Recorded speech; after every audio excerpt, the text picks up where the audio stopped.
Vikings, how the North sang to the sea and then slept beneath the waves. Close your eyes now. Let the wind in your mind quiet, like a sail slowly drawing still. You are far from the noise of your day, drifting toward a world older than your own. World of deep fjords, carved wood, and skies wide enough to hold the stars and the sea at once. This is a tale shaped by salt and fire, by footsteps on snow and songs carried by the wind. The North once sang and the waves listened. Tonight we follow that echo, not to battle, not to conquest, but to wonder. The Vikings were not only warriors, they were dreamers, builders, storytellers, travelers who listened closely to the cold hush of the earth and the deep call of the ocean. This is not their rise or fall, it is their rhythm. A soft, poetic unfolding of lives lived between storm and silence. And so, gently, we begin. You stand at the edge of a long, narrow inlet, where the land has been carved not by hands, but by time. Towering cliffs rise on either side of you like ancient guardians, draped in moss and cloud. The fjord stretches out before you, silent, deep, and still. It is not a sea, not quite a river. It is a memory of glaciers, of pressure, of melt, and retreat. And it holds in its calm waters the first soft stirrings of a people who would one day wake the world. The wind is cold on your skin, but it carries no malice. It smells of pine, salt, and snow. You hear birds in the distance, their cries bouncing between the cliffs. And below you, resting in the shallows, is a wooden boat, long and slender, its ribs made of curved oak, its planks bound together with iron rivets and clever knots. It is not sailing yet. It is still, waiting, breathing, as if it knows it belongs not just to water, but to story. This is the North, long before it is loud. You do not yet hear the tales of raiding or conquest. You hear instead the rhythm of seasons. You hear winter arriving like a blanket, not a blade. You feel the weight of time measured in thaw and frost, in fish returning to the rivers, in sheep growing thick with wool. This land does not offer comfort freely, but it teaches patience. Those who live here learn not to rush. They learn to read the sea like a page, to listen to the mountain as if it speaks. In a nearby clearing, the longhouse breathes smoke into the sky. Children chase each other around the edge of the hearth. A woman pours warm broth into a carved bowl. A man mends a net with fingers calloused and steady. There is no king here, no crown, only the shared pulse of work, of survival, of turning toward the coming dark with calm hands and strong shoulders. You sit with them as the dusk thickens, and you realize these are not warriors yet.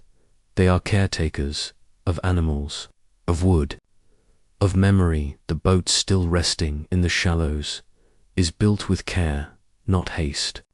Each board has been soaked, bent, shaped. Every nail is made by fire and hammer. The prow curves upward like a question. What lies beyond the fjord, no one knows. But the boat is ready to ask. You are shown how it was made. Trees chosen not for size but for bend would split along the grain, not against it. Iron forged in smoky huts where bellows wheeze like sleeping giants. The shipbuilders work with rhythm, not rules. They do not sketch plans. They listen to the timber, to the way it wants to curve. They believe that a boat is not forced, it is invited into shape. You step inside the boat, careful not to rock it. The boards are smooth beneath your feet. You run your hand along the gunwale, and it feels warm despite the cold air. This boat has not yet known the ocean, but it knows the fjord. It knows the slow lapping of tide against hull. It knows the taste of rain and river ice. It rocks gently, as if remembering dreams not yet lived. The people here do not speak of glory. They speak of weather, of herds, of how deep the snow will be this year. Their stories are not yet sagas. They are fragments. Myths spoken at night, not written. A wolf chasing the sun. A tree that holds the 9 worlds. A god who traded his eye for wisdom. You hear these stories told softly by a fire that snaps, but does not roar. And as you listen, you realize something tender. These myths are not made to conquer. They are made to survive the dark. The boat will one day carry warriors, yes, but tonight it is only a cradle, a place for fishing, for ferrying goods, for tracing the shore, not attacking it. It is built to glide, not to charge, and so it does. The next morning, as mist curls like smoke across the water, you join a man and his son as they push the boat gently from the shore. There is no sail yet, only oars. The wooden blades cut into the water with a sound like breath.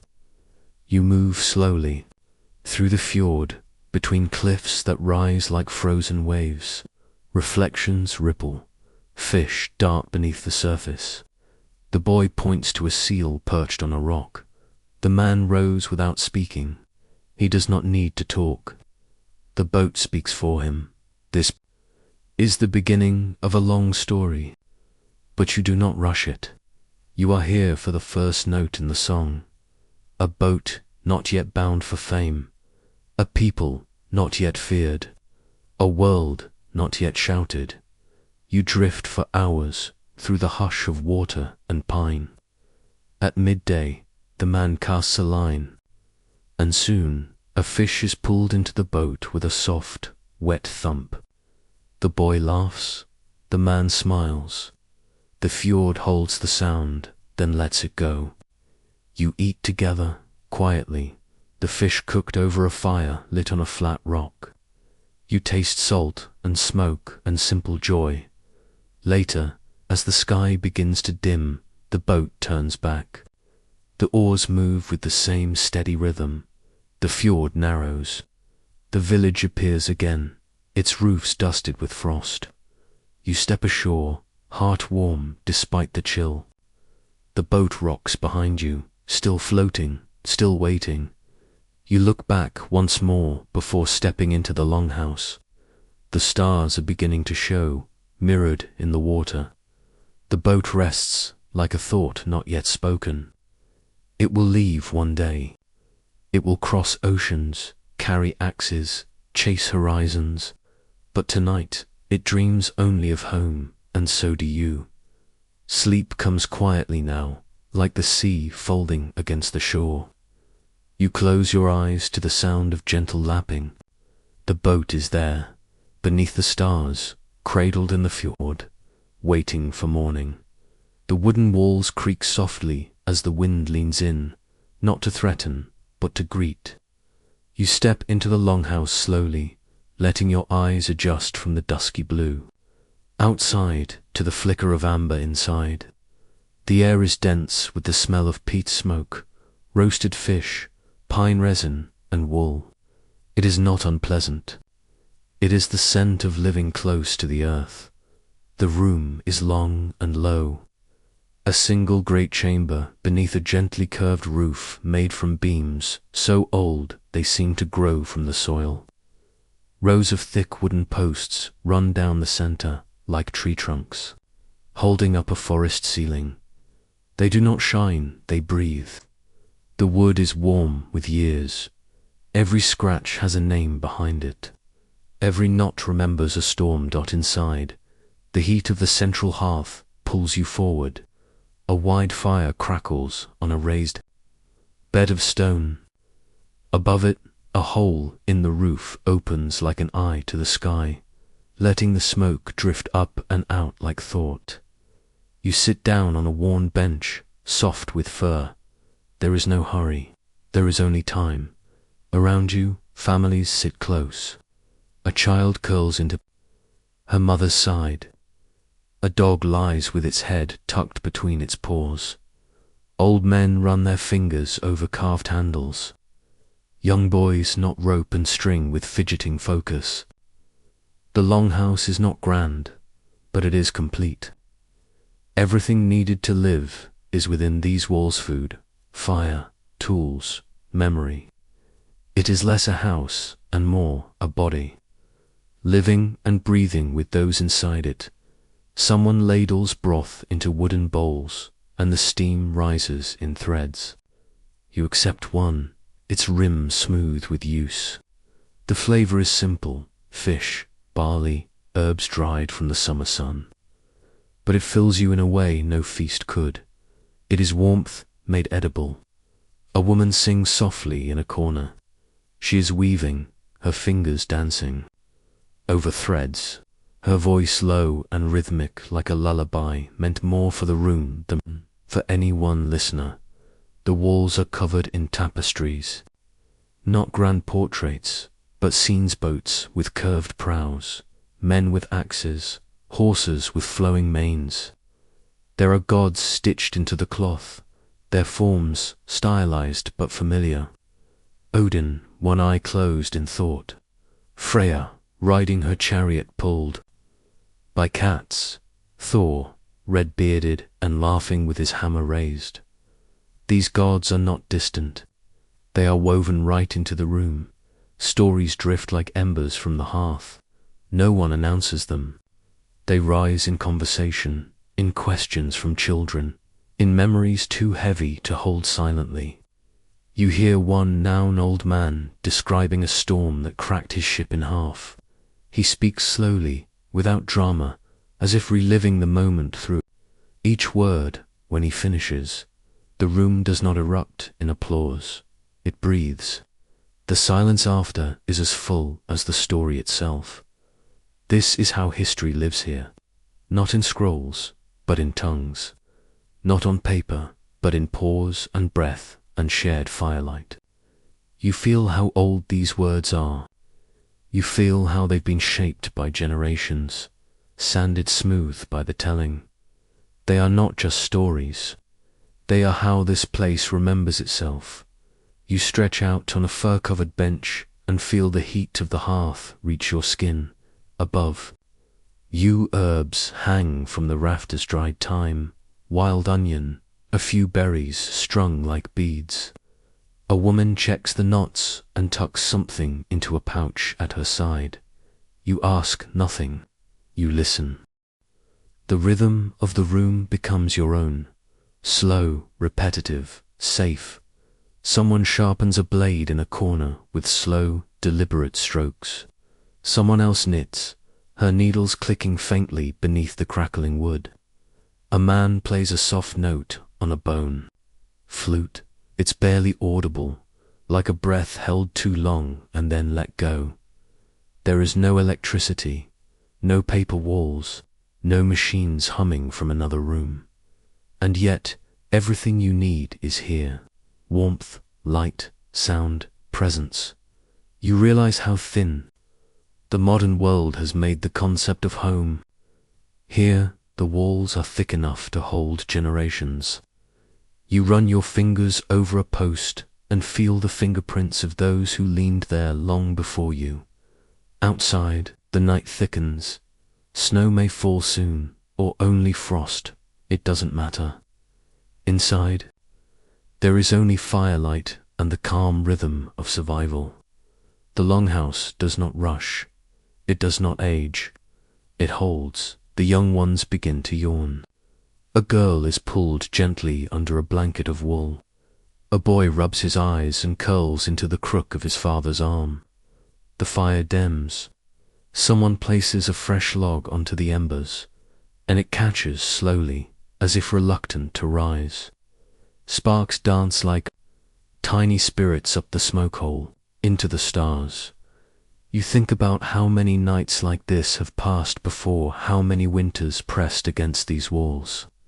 You imagine people laughing here hundreds of years ago, arguing, singing, whispering their fears to each other in the dark. You think of all the moments that were never written down, but which lived long and deeply in the warmth of rooms like this. This is the part of Viking life the world rarely speaks of. The softness, the hush, the human hours between conquest and cold. Not every day was a raid. Not every night was storm.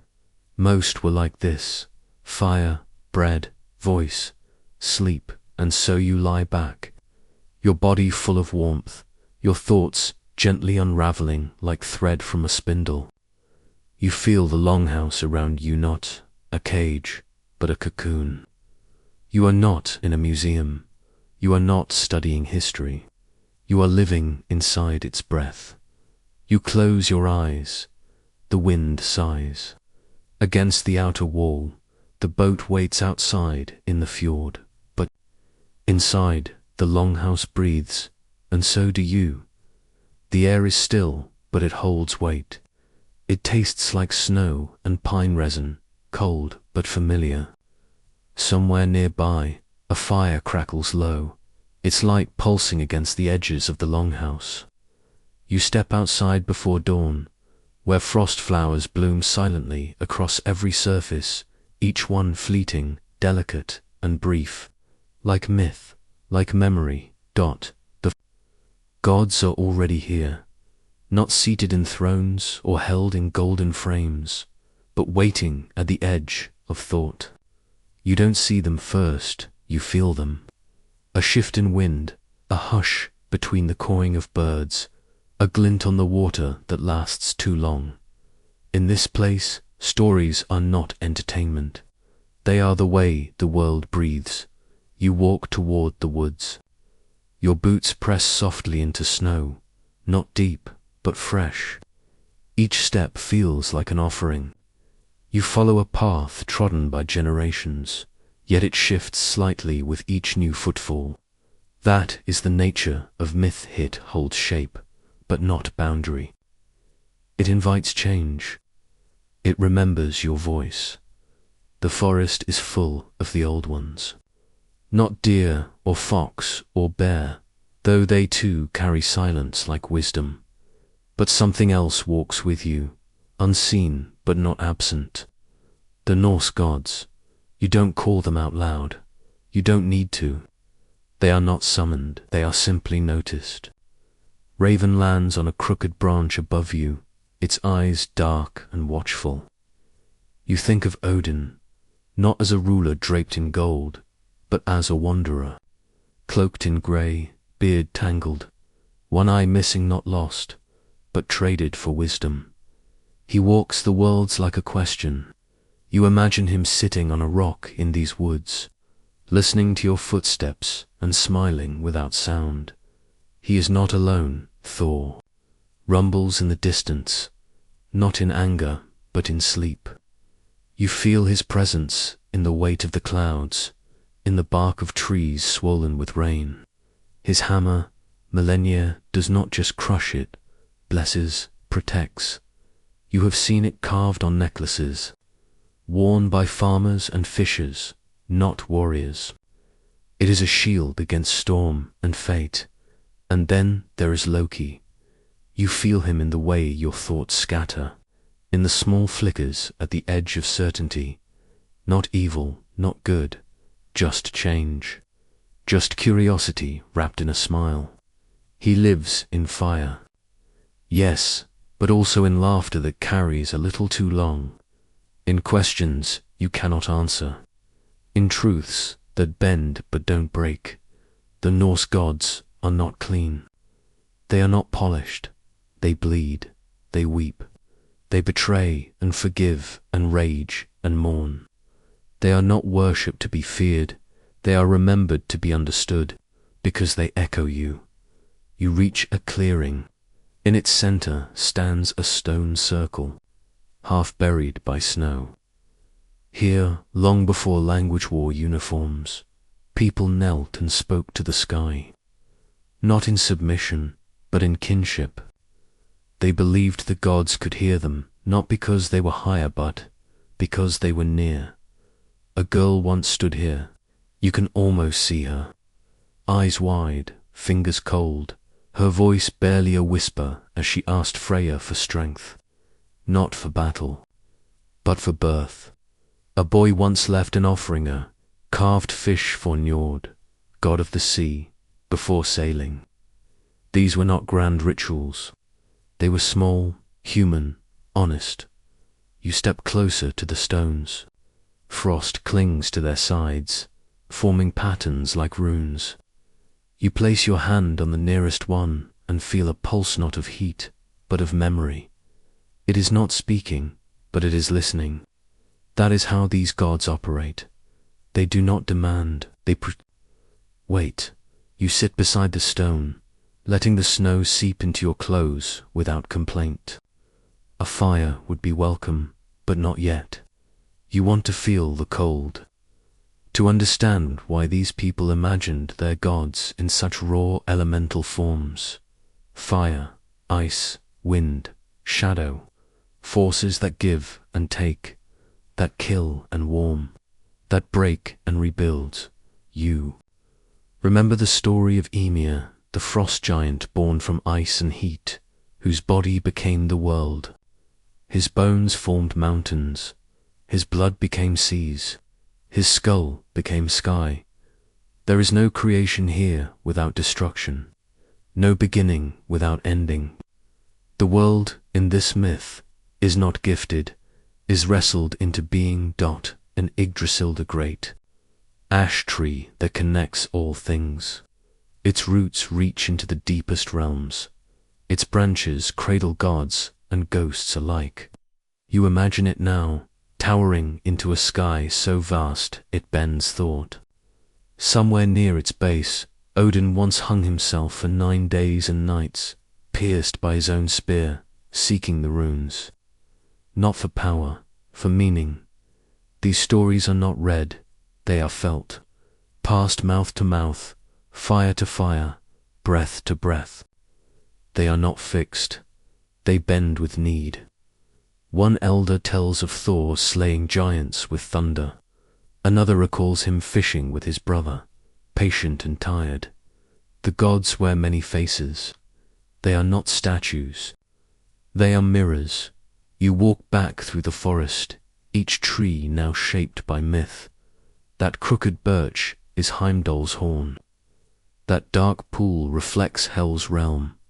You step gently. The ground seems thinner now, as if beneath your feet the 9 worlds swirl, Losgard, Midgard, Jotunheim, and others too strange to name. When you reach the village again, the longhouse glows like a heart. Smoke rises, children chase goats, a woman sharpens a needle. Life goes on, but now it is accompanied. Everything hums with more than itself. Inside, someone is carving a god into wood, simple lines, rough edges, but care in every stroke. A small image of Frigg, goddess of wisdom and foresight. She does not smile, she watches. A prayer in pine. The gods do not demand temples. They require attention. The willingness to see them in frost, to feel them in fire. To recognize that the world does not only speak in facts, it sings in symbols. You lie down again. The furs warm, your limbs heavy with thought. The fire burns low. Outside, the wind shifts, and you imagine Odin passing by, a grey shadow beneath. The stars. You feel Loki curl into your dreams, laughing softly before disappearing. You sense Thor breathing beneath the hills, waiting to wake. The gods speak quietly now, not in miracles, but in dreams, and sleep welcomes you, wrapped in story. You kneel beside a flat stone at the edge of a frozen stream, where frost etches its own delicate alphabet across the surface of the earth. But below it, a different script waits lines carved long ago by hands that believed in meaning not just as sound, but as shape. These are runes, not decorations, not drawings, but messages.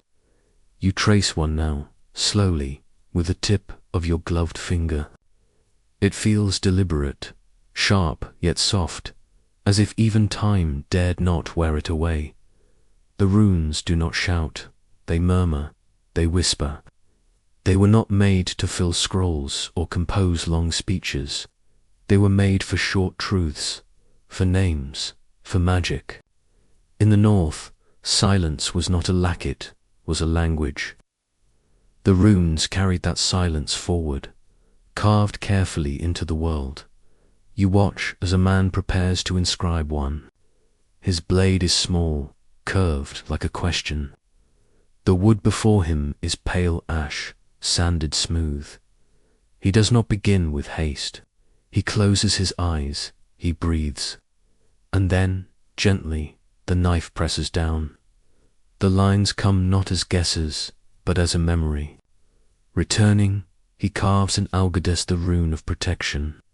It looks like a tree, or a man reaching up, or perhaps a branch. But it is more than that. It is a prayer without words. The runes are older than the Viking raids, older than the ships, older perhaps than the gods themselves. They are the original breath of thought made visible. There are only a few 24 in the Elder Futhark, the earliest known system. But from them, entire worlds were written. They bear names, Fehu, Urus, Thuruses. Each one has a sound, a symbol, and a soul. You sit beside the carver as he works. His hands are steady, not rough. You would not think them a warrior's hands. But here, knowledge is strength. The runes do not reward brute force. They reward presence. He tells you how each rune has a spirit, not a god, but an essence. You do not draw a rune carelessly, just as you would not call a storm unless you meant to face one dot. Another child joins you, carrying a small stone with 3 lines scratched into it. She shows it to the man, and he nods with gentle pride. I was the yew tree, symbol of life and death. She found it carved on a fallen post near the river and copied it. You see her smile, not from praise, but from knowing. She has learned to read something the wind left behind.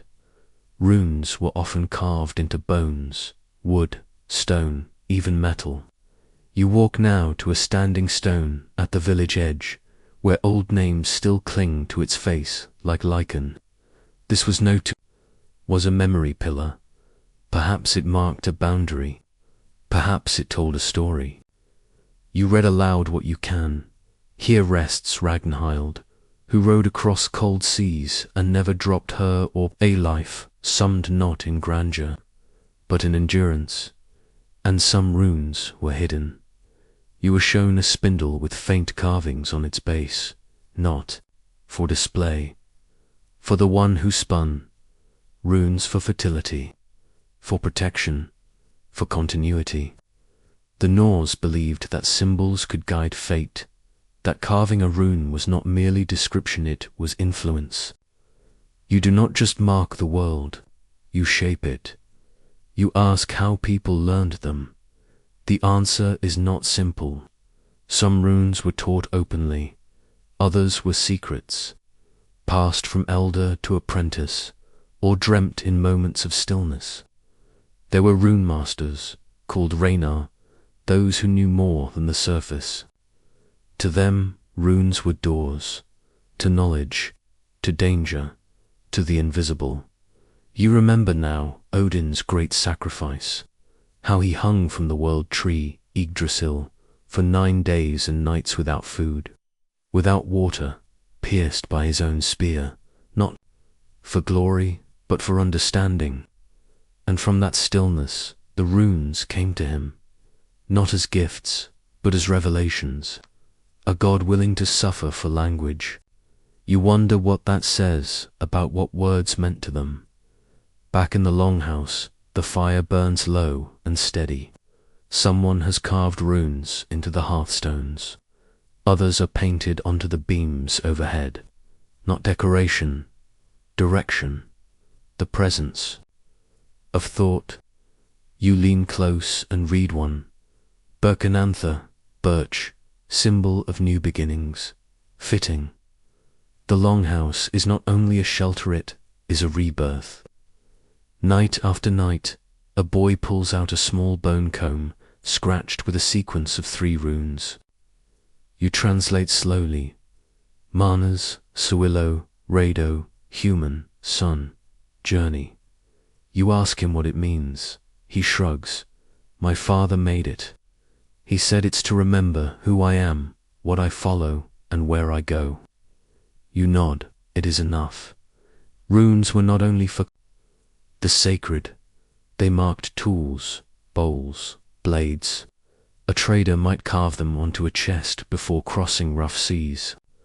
A bride might scratch one into the lintel of her new home. The alphabet became spell and sigil, not just message. In a world where nature ruled and fate often turned, having symbols that could hold stillness meant power.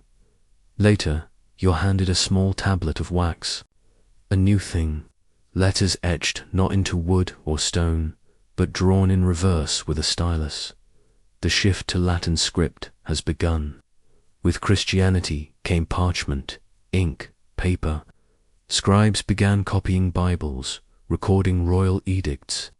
The runes began to fade, but not vanish. You see them even now carved beneath door frames, hidden under stones, not shouted, whispered. Runes, remember how to be quiet. And you, now, remember how to listen. Outside, the snow has returned, slow and patient. You take a piece of driftwood and carve your own rune into its side. Not perfect, but honest. You trace the lines again and again, not for magic, but for meaning. In this age of noise, making something silent feels like prayer. You place the wood beside the fire and lie back on the bench. The runes on the ceiling keep watch, and you begin to drift not just into sleep, but into a language older than sound, a language shaped like stillness. The tide breathes in, then out, folding gently along the pebbled shore. You walk its edge, as dawn stretches across the sky like honey melting through mist. In the hush of this early light, the water glows with something more than reflection. It glows with memory of oars slicing into its depths, of sails catching wind-like wings, of voyages begun in silence and returned to in stories. The sea has always been there, whispering to the north like a secret only the brave could hear. For generations, the people fished its shallows, skimmed its bays, ferried goods from fjord to fjord, but something has shifted now. You feel it in the way the boat builders lean into their craft with sharper eyes, in the way the young men stare out over the waves as if they're trying to see beyond the edge of thought. It begins not with conquest, but with curiosity. The longships are longer now, slender, hungry, built not just for stability but for distance. Their prows rise in curling shapes, dragons, wolves, serpents carved, not only for beauty, but to frighten whatever lies ahead. These ships are not cradles anymore. They are arrows, pointed outward. You run your fingers over the wood of a new ship resting on the shore, its planks still pale from the forest, its rivets catching the sun. It smells of tar and salt and freshly split timber. Its ribs seem to breathe. A man brushes his hand across the prow. It's not just a boat, he says. It's a question. You nod. You understand. They begin with nearby islands, Shetland, Orkney, Faroe, places whispered about in the dark of winter, where seabirds outnumber people and the wind sings with a different voice. These early journeys are cautious. The sea is not yet trusted. But each return brings not just goods, but hunger. Not hunger of the belly, but of the mind. If there is land there, What else waits? You climb aboard one of the ships as it prepares to launch. The oars are laid like bones along the sides. The mast rises like a spine. You sit near the front, the spray of salt stinging your face as the boat pulls away from the shore. There is no engine, only men, only rhythm. The oars move like limbs, in prayers low powerful, patient, and the sea opens before you, deep and wide and silver. The voyage is long, but not lonely. Stories pass between the men like bread. They speak of stars, of shadows, of islands shaped like sleeping whales. They point to the sun and know how far they've come. You are taught that the sea is not empty. It is filled with signs. Birds fly low before land. Driftwood changes color. The taste of the water shifts. Nothing is random. You stop on a rocky shore, not lush, but alive. A small settlement, sheep huddle behind stones. Smoke winds upward from turf-roofed huts. Trade begins, quietly, amber for wool, salted fish for bone tools. It is not war. It is curiosity made flesh. And it grows. You see maps sketched in sand, not with borders, but with waves and winds and where the moon rose on the night they first found the island. You see young boys tracing these shapes with their fingers, memorizing paths not for school but for survival. This is not geography. This is inheritance.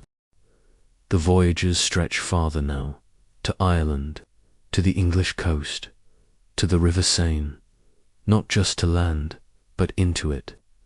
The ships slip like knives into rivers, anchoring in places that have never spoken the Norse tongue before. And here, the north, begins to leave footprints. You hear the first shouts of resistance, the clash of metal, the ring of alarm bells.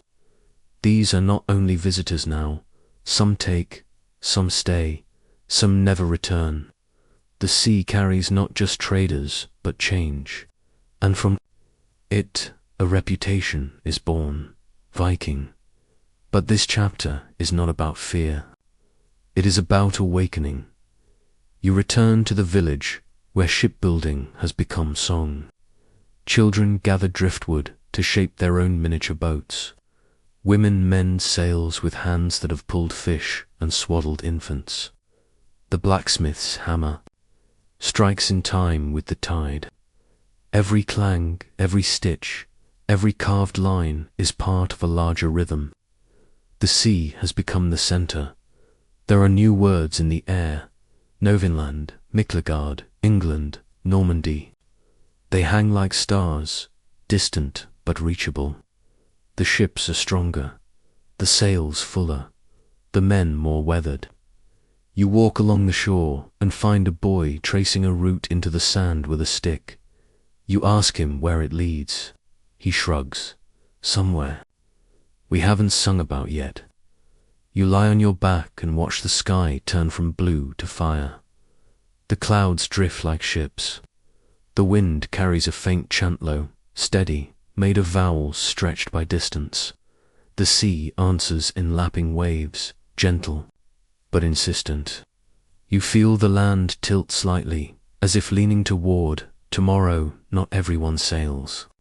Some wait, some build, some bury the dead who don't return, but all are part of it. The north is no longer only still. It moves, it reaches, it learns to shape wind, to read sky, to turn wood and wool into movement. You visit a burial one evening, a man who never made it back. They place him in a boat, not on the sea, but in the earth, with his sword, his bowl, his stories. The ship becomes a coffin, the grave becomes a journey. You place your hand on the bow before they cover it. It is not goodbye, it is passage. The night deepens, stars emerge. You lie awake beside the fire, listening to the waves beyond the trees. They are louder now, not crashing, calling the sea, is no longer a border, it is a path, and the north, once so still, now sails in its sleep. The fog is low this morning, curling between wooden beams and thatched rooftops like memory too old to rise. You step onto a muddy lane, the earth beneath, your feet churned by hooves, boots, and cartwheels. The town is not grand, but it is alive, and that is what matters. For here, in the bones of driftwood and the warmth of shared breath, the north begins to settle. You are in a place that does not yet call itself a city, but it is more than a village. It grew where a boat once landed, where traders once unloaded. Amber, fur, iron, and hope. It began with a fire and a tent, then a shelter, then a second, and soon a weaving of human lives stitched into the land like thread into wool. Towns were not drawn on maps first. They were built from footsteps in need. You wander through the heart of it, where the smell of fish mingles with pine smoke and sweet bread. A boy runs past you with a coil of rope slung over his shoulder. A woman kneels in front of her stall, arranging cups carved from bone. Above her hangs a faded piece of cloth, dyed in plant colors, greens and ochres, the shades of soil and moss. Even the cloth seems to hum with the past. This is a market town, not a place of conquest, but of convergence. You hear half a dozen tongues, each one shaped by a different wind. Some speak in slow syllables from the eastern rivers. Others quicken their words like birdsong, tongues born from Celtic hills. One man speaks with the deep-throated rhythm of the Frankish coast. They trade goods, yes, but more than that, they trade futures. In a corner of the square, a blacksmith shapes a blade. The clang is rhythmic, almost musical. Sparks leap from his anvil like fireflies, catching in the folds of his beard. He is not just making a tool, he is anchoring his family to this soil. Behind him, a young girl runs a file along the edge of a small knife, watching closely. Towns do not grow from stone. They grow from watching, from repeating, from staying. You sit at the edge of the market, beneath the lean roof of a timber shed. Around you, the world is busy, but not frantic. There is time here, time to wait, to talk, to mend a net or stir a pot. A man offers you a cup of warmed mead. It tastes of honey and something else, something deep, like bark or patience. This place call, it Kupang, or Rib, or Burka, or Hidibi wears many names, but one purpose. It is a net, catching wanderers and dreamers alike. Some who arrive stay only days, others find reasons to remain for life. But every one of them leaves something behind, a word, a coin, a story. You walk past rows of houses made from timber and turf. Smoke curls from holes in the rooftops like quiet prayer. Children gather twigs. A mother carries a bundle of herbs. Tied with red thread, these homes are not large, but they are warm.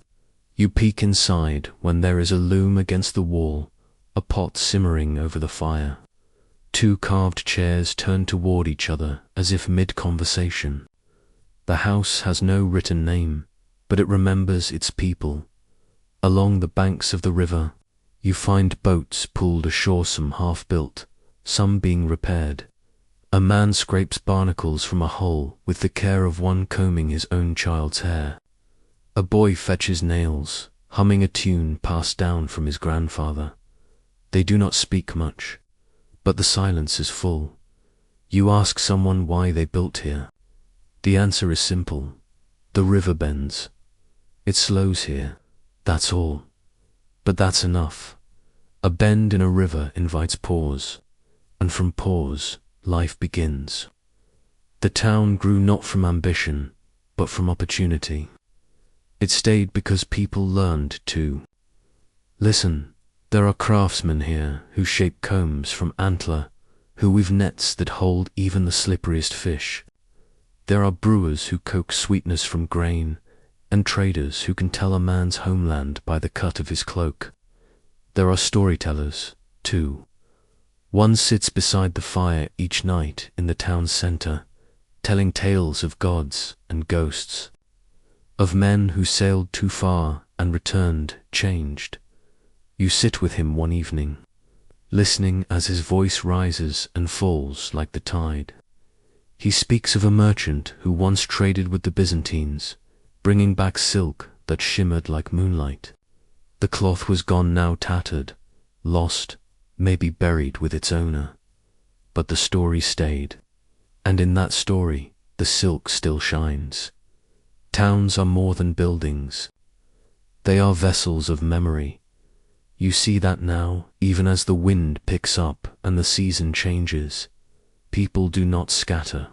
They dig deeper, strengthen walls, cure fish, knit blankets. In the mornings, they walk the same muddy paths with quiet determination. And when boats return to the harbor, laden with salt and iron and questions, the town swells with welcome one night. You climb the low hill just beyond the rooftops and look down at the flickering lights. Smoke rises in tendrils. The sounds are muffled but alive. Dogs bark, a mother sings, a hammer strikes. You think of how many other hills hold people looking down on homes they built with their own hands. You wonder if they, too, feel this sense of rootedness, of having come far only to find that what matters is not where you go, but where you build. The town is quiet now. The market has folded its stalls. The river laps gently against its banks. A boat creaks in its moor. You lie back and close your eyes, and beneath your thoughts, something deep and slow and human hums a rhythm not of conquest, but of continuity. The first snow comes not with a shout, but with a sigh.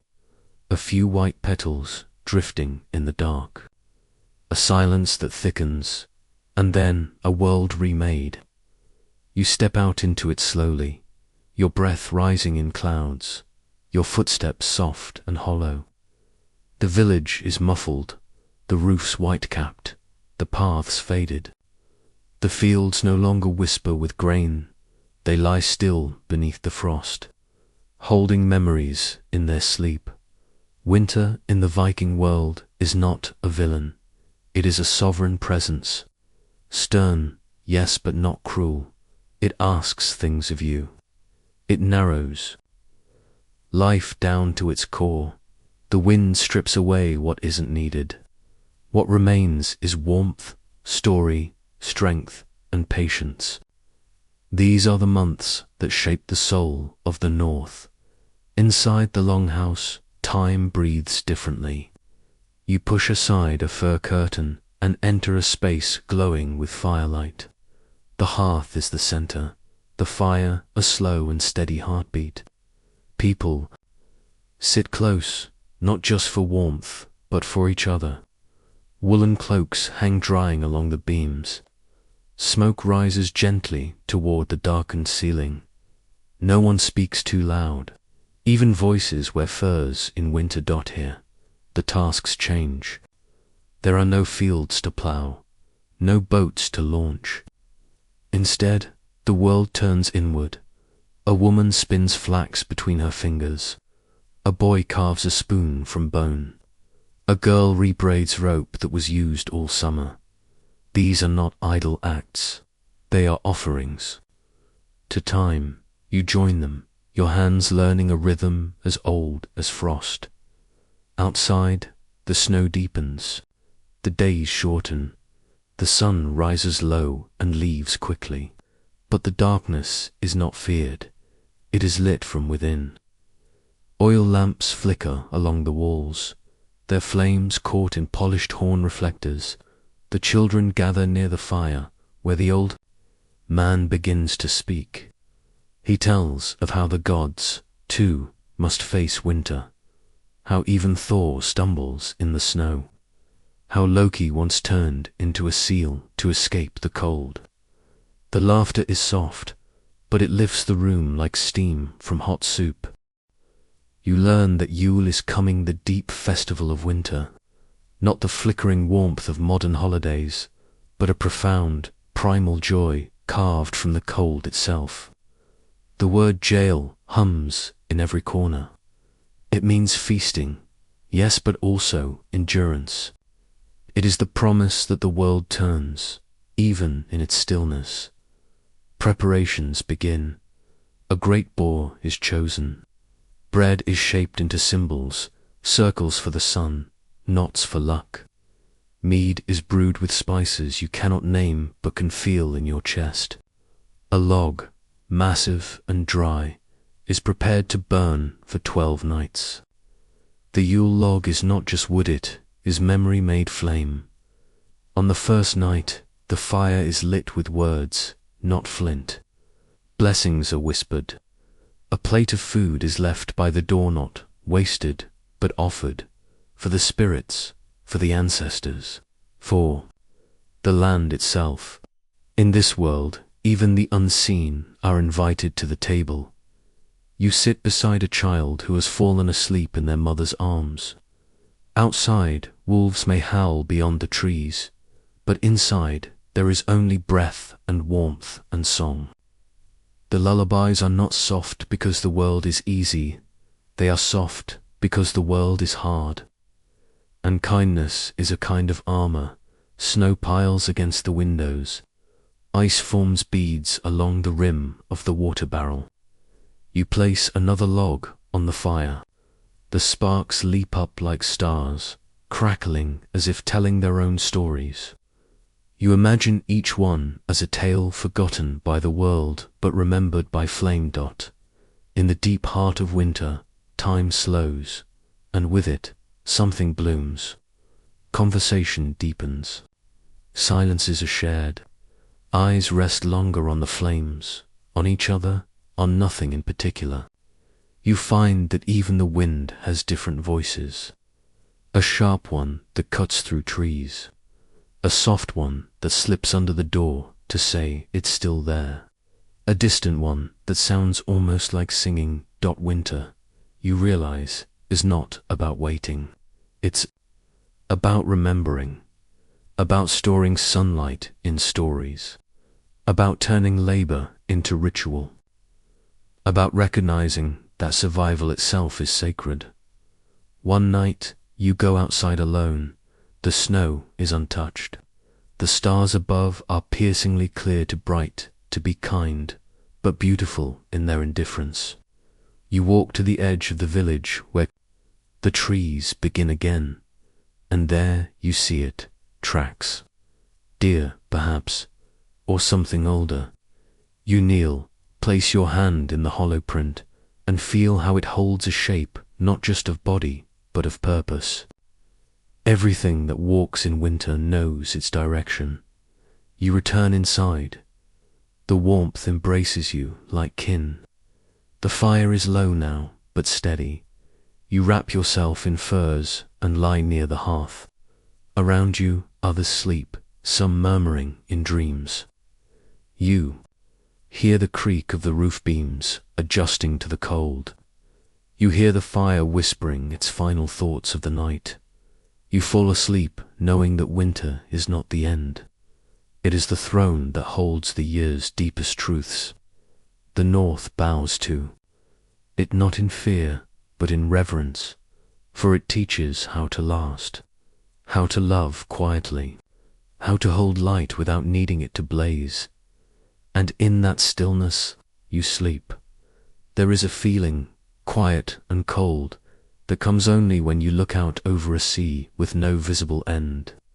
The sky and water blur into one long breath, and the waves seem to pull not toward land, but toward mystery. You are standing on a cliff now, high above the shore, where seagulls cry like old ghosts, and the wind tugs at your sleeves as if trying to draw you forward. The North has always been full of such edgiest places where maps curl and imagination begins. You turn your gaze westward, toward that place the sagas call Vinland, or Markland, or Helgeland, names that once filled the minds of sailors, not with fear, but with hunger. These weren't lands drawn neatly in ink. These were ideas, hopes, edges wrapped in waves. Below you, the harbor buzzes softly. Longships are being loaded with salted fish, bundles of wool, barrels of mead. A sailor, bearded and broad, ties down a tarp with hands calloused by rope and time. You hear him speak to another. We'll see the sun set in a land where trees walk. They laugh, but their eyes scan the horizon like readers hunting for the next page. This chapter of the Viking story is one of bravery, but not the kind that conquers. It is the bravery of not knowing, of following only the sky and the sea, and believing the world does not end where you were born. The sagas, those long-woven oral threads of history and dream, tell us of Leif Erikson, son of Eric the Red, a man who did not shout when he stepped onto new soil, but knelt, who saw not empires, but grapes and trees and the curve of untrampled earth. You walk with him now, not on a ship, but in memory. You see his boots pressing into unfamiliar moss. Hear his voice describing gentle winters and rich forests. Feel the warmth of a fire lit not in conquest, but in wonder. Was it Newfoundland? Was it Nova Scotia? The maps don't agree, but the story remains. Leif called it Vinland, the land of wine, and long before him, the North had named other edges. Iceland born of fire and glacier. Greenland named green, not because it was lush, but because Eric the Red knew hope grows faster when you call cold places warm. These weren't lies, they were invitations. The people of the North knew that names could shape reality. You return to the shipyard, watching a boy run his hands over the frame of a new boat. He asks his father if this one will reach the place of golden sand. The father smiles, not with certainty, but with permission. He doesn't say no. He says, it depends on the wind. In the hall that night, the fire is slow and the stories are long. An elder speaks of sea monsters with backs like ridges, of islands that breathe and vanish, of a land where the sun never sets, and another where shadows walk without bodies. No one mocks him, they listen. Because the edge of the world isn't frightening when your ancestors made homes there. The sea was not an obstacle to the Norse, it was a road, and roads always lead somewhere. You imagine yourself on one of those ships now, the horizon stretching, the stars cold and sharp above, the smell of tar and wool, the flap of the sail, the creak of oars against the hull. Each sound a verse, each mile a word. You pass icebergs like drifting cathedrals. You see whales rise beside you, enormous and silent, reminders of how small you are and how grand it is to keep going. The voyages weren't always triumphant. Some ships vanished, some ran aground, some returned with fewer men and fewer stories. But the spirit did not sink, because even when the edge of the world gave nothing back, it gave wonder. In Greenland, the settlements grew small and stubborn. In Vinland, they flickered and faded like candlelight in wind, but still they were lit, and in their glow something happened. The idea of the world grew wider, not through maps, through memory. You walk through an old village now, one abandoned centuries ago. Grass has swallowed the outlines of lot houses. Stones still stand where hearths once glowed. A rusted nail lies half buried, a token of someone's attempt to stay. You pick it up, It is not a relic, it is a whisper. We were here, we tried, and you feel something gentle in that. Not failure, presence, because what matters is not how long the flame burns, but that it was ever lit at the very edge of the known world. The Vikings left their stories like small stone stacks to say, we passed this way, and though the wind howls and the sea erases footprints, the names remain. Vinland, Helgeland, Markland, not just places, dreams. You lie down on the cliff now, arms beneath your head, staring up at stars that have guided 1,000 journeys. The North Star flickers and moving, constant, patient. You wonder how many eyes have looked to it and whispered questions they didn't yet know how to ask. The world has edges still. We just draw them differently now.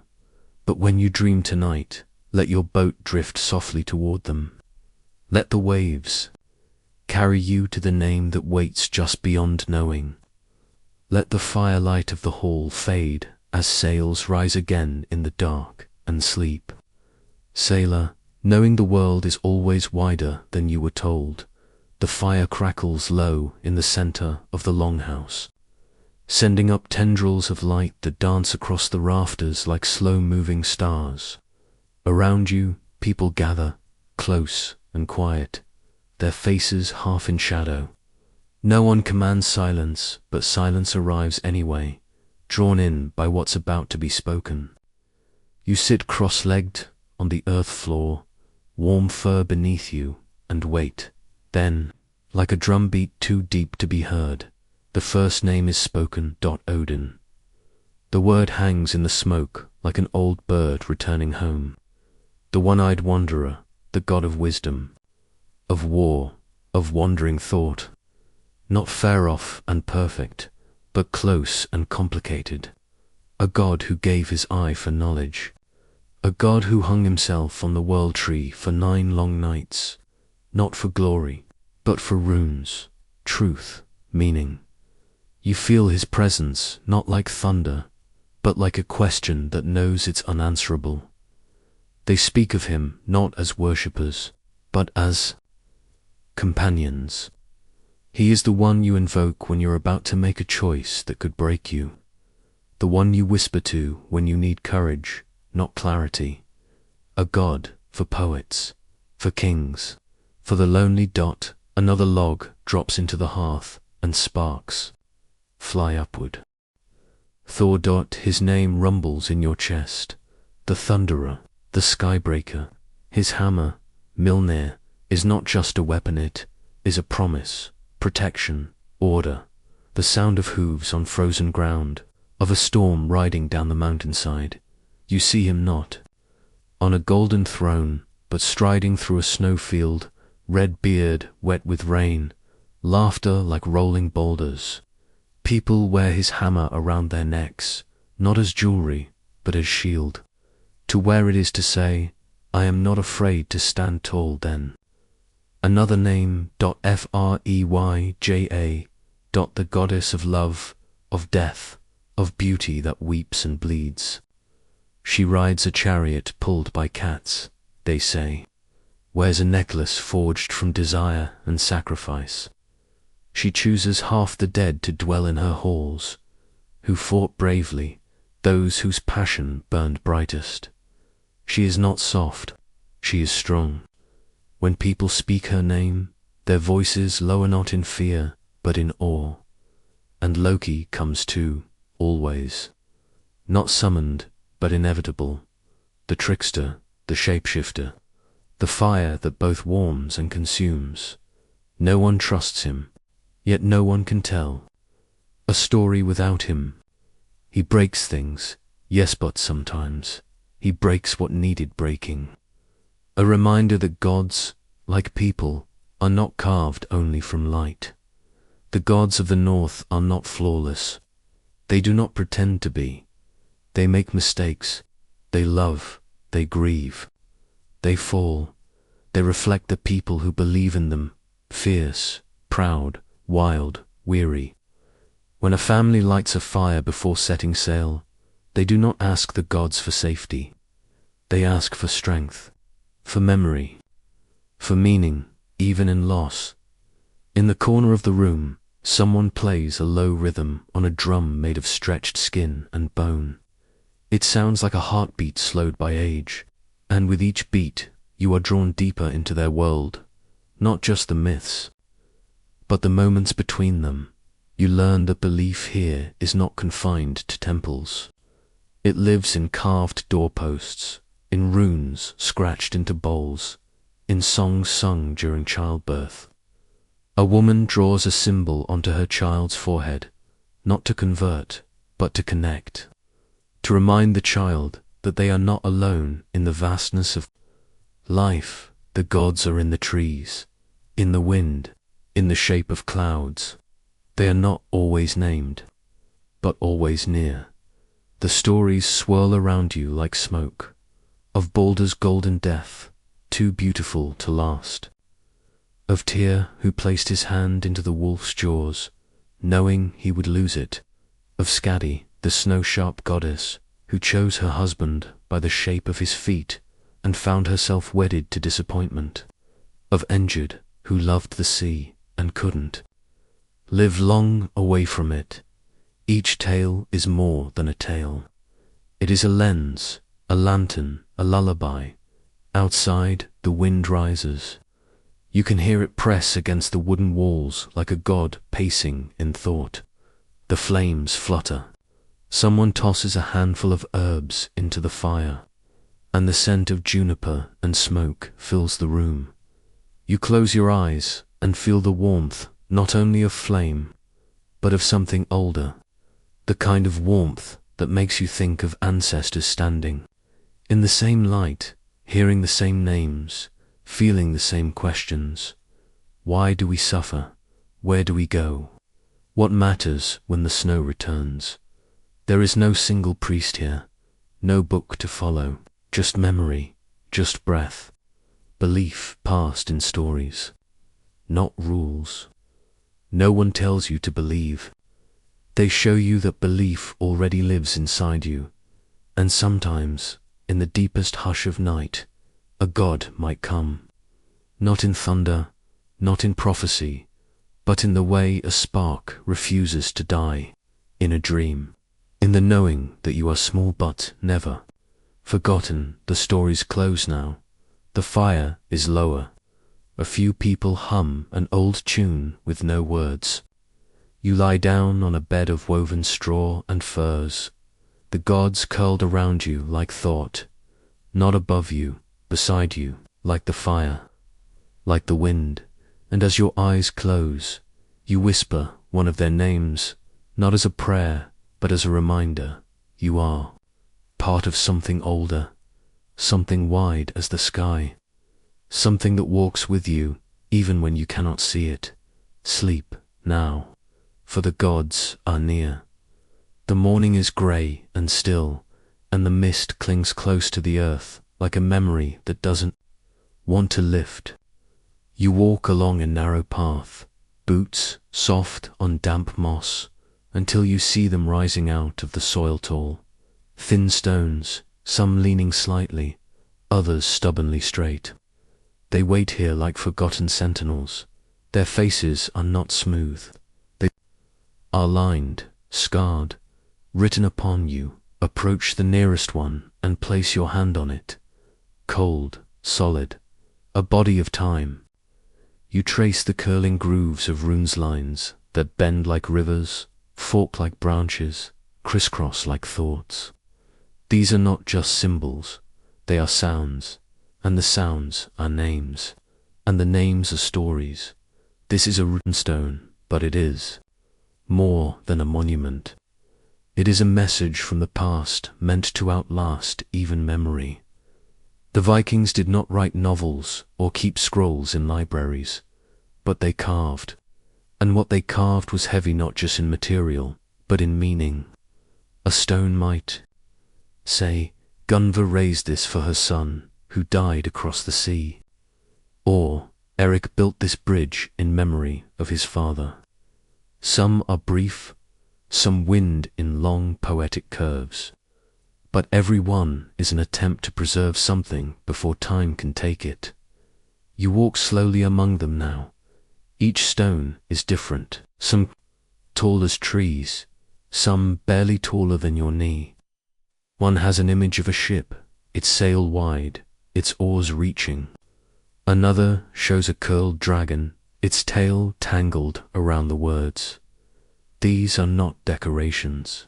They are protectors of the message animals of myth guarding human grief.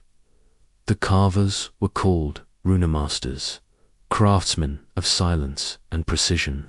They knew how to shape stone, yes, but also how to shape meaning. A misplaced line could shift a name, could change a prayer, could undo memory. You imagine them now, hunched over granite, hammer in hand. Breath steady as a winter lake, their fingers stained with dust, their minds reaching for the right curve. And the runes themselves, 24 at first, in what they called the Elder. Futhark, each one with a name, a meaning, a song inside it. Fehu for wealth, Ansus for breath, Rado for journey. They were not just letters, they were thoughts made into form. You could write with them, or cast them like bones, asking fate for guidance. Some believed the gods gave the runes to humankind. Others believed the runes were already there in the bark of trees. The shapes of rivers and Odin simply learned to listen. You stop before one stone in particular, half buried and cracked at the edge. The runes are faint, but still there. You kneel, lean close, read aloud. Bjorn, who fell on the sea path, still sails in the memory of his kin.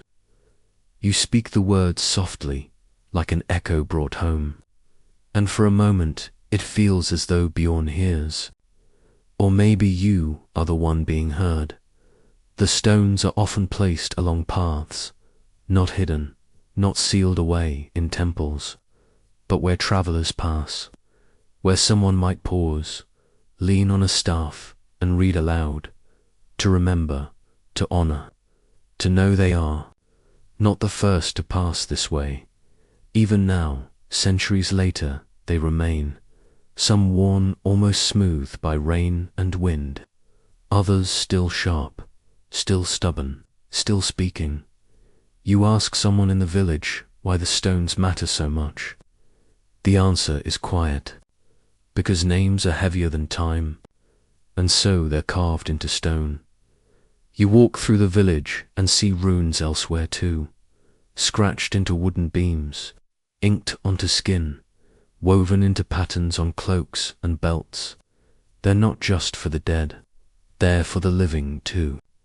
For love, for luck, for safe passage, for the telling of truth when your voice fails.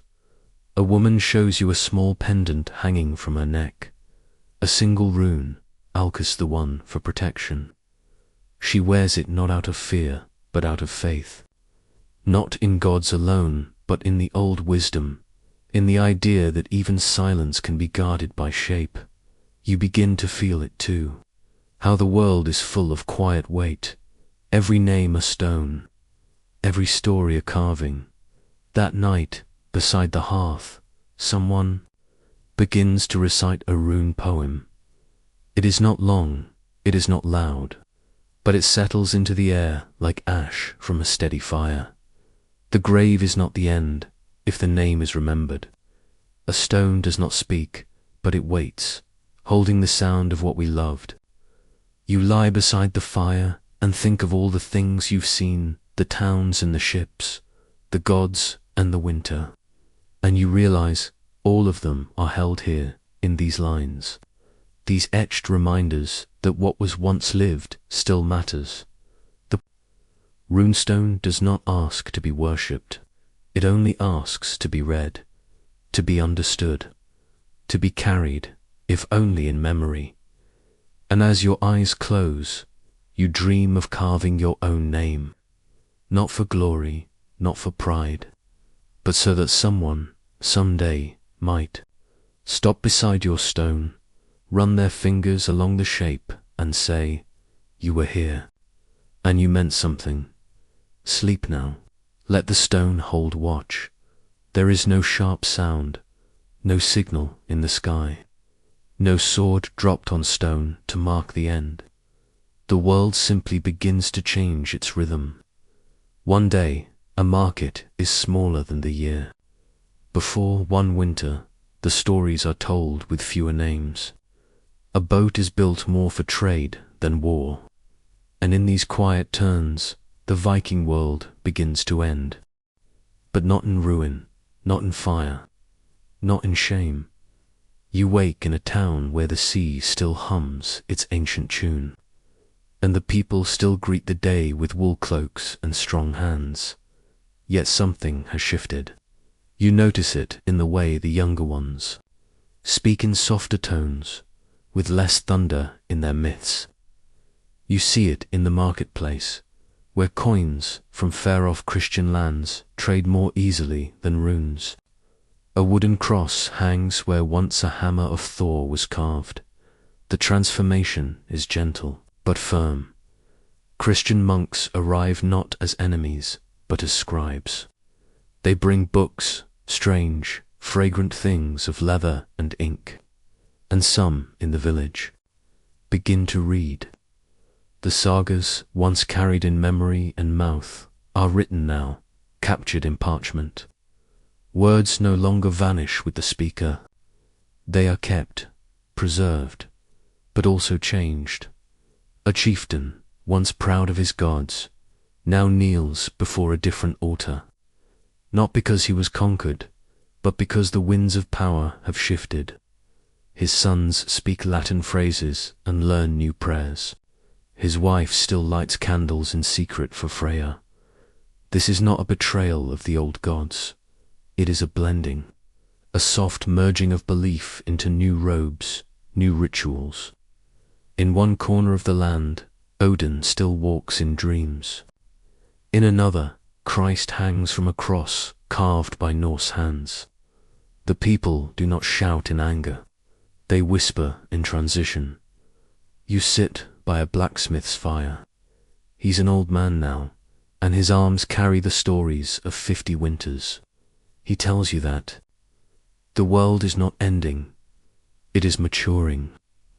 The sea still rises, he says, but now we build different boats, and yet loss lingers. The longships sail less often, and fewer warriors dream of distant shores. The idea of fame after death fades in favor of salvation after life. Where once a funeral meant a ship burning on the waves, now it is a grave, a hymn, a wooden cross. The songs shift key, but memory does not vanish. It sinks like treasure into the deep, waiting to be rediscovered. The stories do not die. They wait in woodcuts, in sagas, in stones.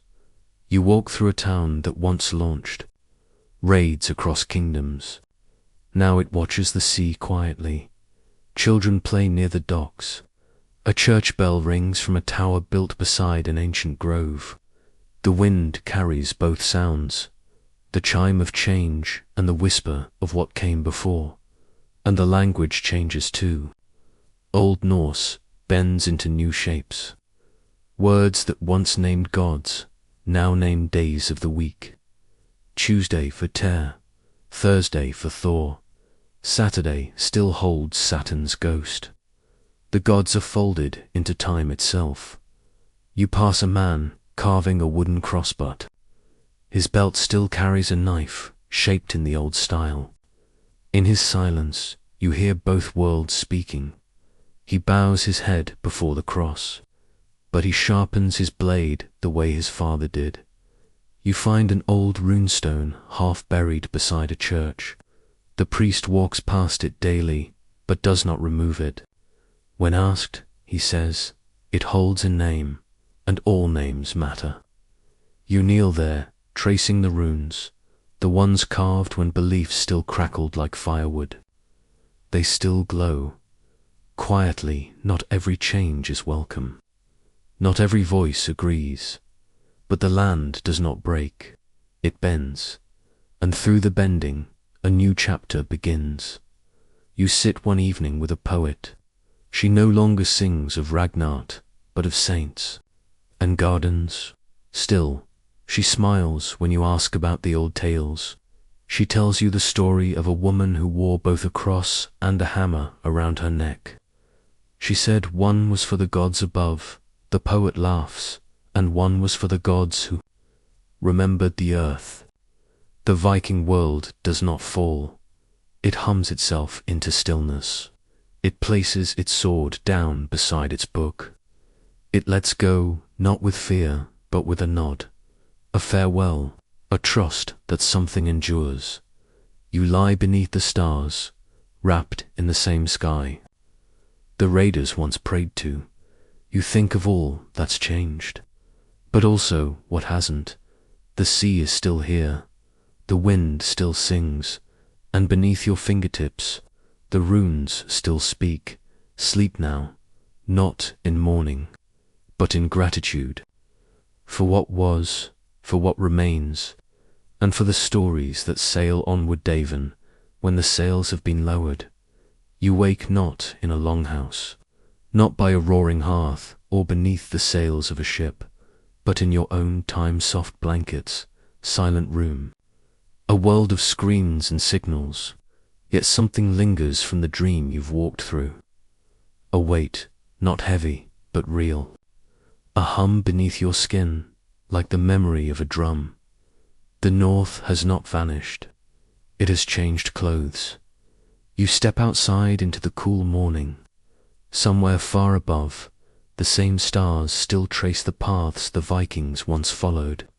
Polaris still hangs, steady in the sky, the compass point of ancient wanderers. The wind touches your face, not cold, not cruel, but knowing it's easy to think of history as gone distant, sealed. But the Viking world, if you listen, is not a relic. It's a rhythm. It's the shape of your words, the names of your days, the way you look westward and wonder in the museum. You find a ship, its bones displayed in polished glass, its ribs laid bare like an anatomy of courage. You walk around it slowly, as if orbiting memory.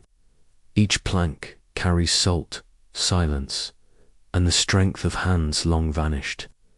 It never sailed for you, but somehow you know it. You have dreamt this wood.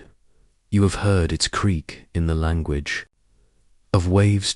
In the corner sits a worn stone, carved in runes that no one reads anymore without a guide. But still, they hum. The curves, the lines, the ancient breath of names that once mattered more than gold.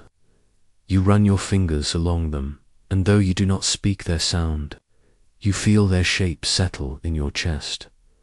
In the mirror, you see yourself, but you also see the echo of a face that might have walked cold shores long ago.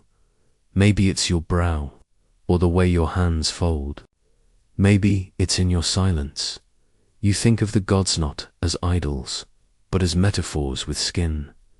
Odin's hunger for knowledge, Thor's loyal strength, Freya's grief and gold. They are still here, hiding beneath newer myths in the moments.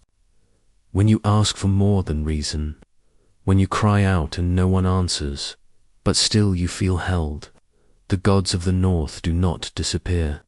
They adapt. They walk now through your thoughts and the stories. Oh, the stories.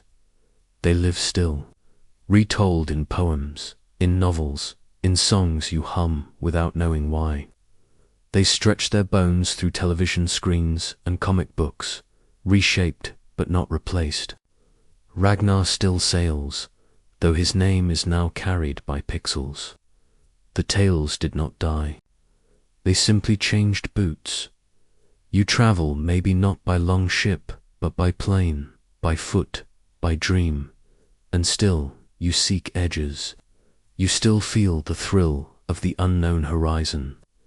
You still look at maps and wonder what it would mean to go dot in your language. The Vikings speak: sky, knife, window, husband, words borrowed, worn, still whispered. They do not shout. They are part of you. And when you write a name, when you honor the past, when you light a candle on a cold night for no reason at all, you echo them. The Viking world never needed monuments. It carved itself into the bones of culture, into breath. At night you light a small candle, not for worship, for memory. The flicker dances like it did in the longhouses. You listen not for music, but for silence. And in that silence, you hear the north again. You hear the sea. Long after the sails are gone, you hear the hammer fall. Even after the forge is cold, you hear the stories soft as ash, bright as frost. You lie down, breath slow, eyes heavy. You do not dream of gods tonight. You dream of wind over water, of names on stone, of laughter around the hearth, of a world that once believed the end was only the beginning of another tale. And as sleep gathers you, the north leans close not to speak, but to stay, because it never truly left. It whispers, and you remember. The fire is only embers now, but its warmth lingers. You have walked through halls of timber and stone, crossed seas beneath constellations, listened to gods who never demanded, but simply stayed near. The North gave us more than legends. It gave us longing, shaped by courage, and sorrow, by laughter and flame. The Vikings are no longer sailing. Their ships rest, their runes weathered, but their story still floats on the wind, stitched quietly into our words, our time, our wandering. Let it settle now in your breath, in your body.